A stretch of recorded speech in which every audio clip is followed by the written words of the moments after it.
Allez, aujourd'hui, on va se plonger dans le quotidien d'un service informatique. On va décortiquer ensemble de A à Z comment on traite un ticket pour un scanner qui a décidé de faire des siennes.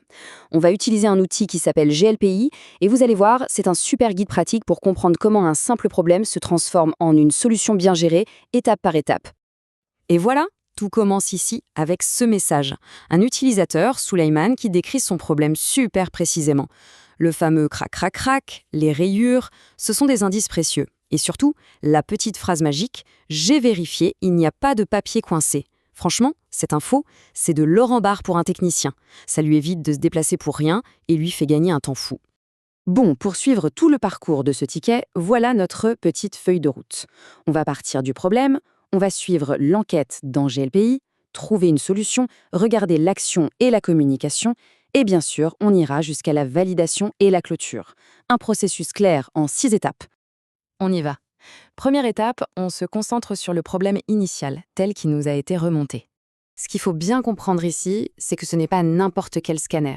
C'est un matériel partagé, utilisé par toute une équipe dans un labo. Donc, une panne qui n'est pas gérée rapidement, ça peut bloquer des dizaines de personnes. L'enjeu, ce n'est pas juste de réparer, c'est de le faire vite, bien et en documentant tout pour que l'impact soit minimal pour tout le monde. Alors, premier réflexe du technicien. Eh bien non, ce n'est pas de courir vers la machine avec sa caisse à outils. Le premier réflexe, c'est d'ouvrir GLPI, son logiciel de gestion, pour commencer son enquête bien au chaud depuis son bureau. Et cette enquête, elle se fait en 3 temps. D'abord, on localise. Qui est la personne et où se trouve le matériel? Ensuite, on identifie. De quelle machine s'agit-il exactement? Et enfin, on sécurise.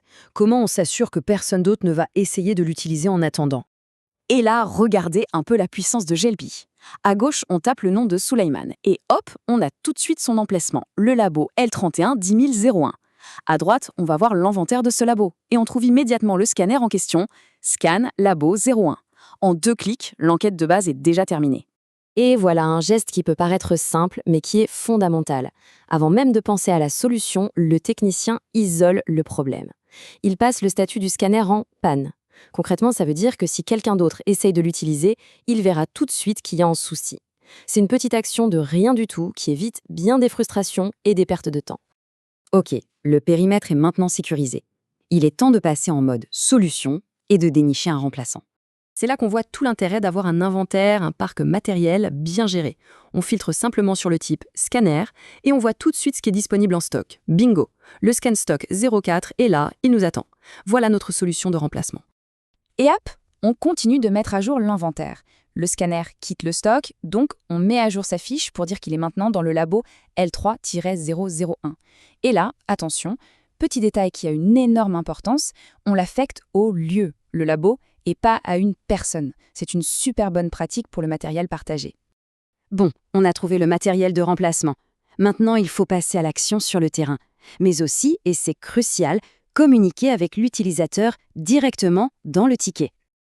Ici, le technicien utilise une fonction super maligne de GLPI, la personnification. En gros, il va créer le ticket au nom de Suleyman, comme si c'était lui qui l'avait fait. Pourquoi?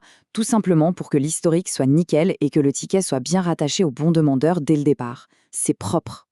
La traçabilité, c'est vraiment le maître mot. Chaque échange est écrit, noir sur blanc, dans le ticket. On voit bien la conversation, une petite question de diagnostic, l'annonce claire de la solution et enfin, la demande de test. C'est hyper pro et en plus, ça crée une base de connaissances qui pourrait resservir plus tard. On arrive aux dernières étapes. Et attention, ce sont souvent celles qu'on a tendance à zapper alors qu'elles sont absolument essentielles pour garantir un service de qualité. Alors, le nouveau scanner est en place, on pourrait se dire « c'est bon, mission accomplie ». Eh bien, la réponse est un grand non. Le travail du technicien ne s'arrête pas quand il a branché la prise. Son vrai but, ce n'est pas de changer une machine, c'est de s'assurer que le problème de l'utilisateur est vraiment résolu. Et voilà, c'est ce message qu'on attendait, la validation de l'utilisateur. C'est le seul, l'unique indicateur qui nous dit que le problème est réglé. Ce retour positif, c'est le feu vert qui nous autorise à passer à la suite. Il faut vraiment retenir ça. Un ticket n'est jamais résolu parce que le technicien le pense. Il est résolu quand l'utilisateur le confirme. C'est cette validation qui donne le droit, et seulement à ces moments-là, de passer le ticket au statut clos. L'incident est officiellement terminé. Alors au final, qu'est-ce qu'on retient de toute cette histoire?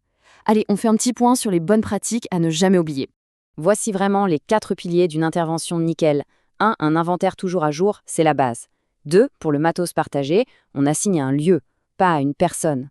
3. On trace absolument tous les échanges, c'est notre historique. Et enfin, la règle d'or, on ne ferme jamais un ticket sans le OK de l'utilisateur. Ces 4 principes, c'est ce qui fait la différence entre un travail fait et un travail bien fait. Et on peut se quitter sur cette petite question. Parce qu'en documentant rigoureusement chaque petit incident comme celui-ci, on ne fait pas que réparer un truc aujourd'hui. On construit une base de connaissances hyper précieuse qui nous aidera à anticiper et à résoudre encore plus vite les problèmes de demain. C'est ça la vraie valeur de tout ce processus.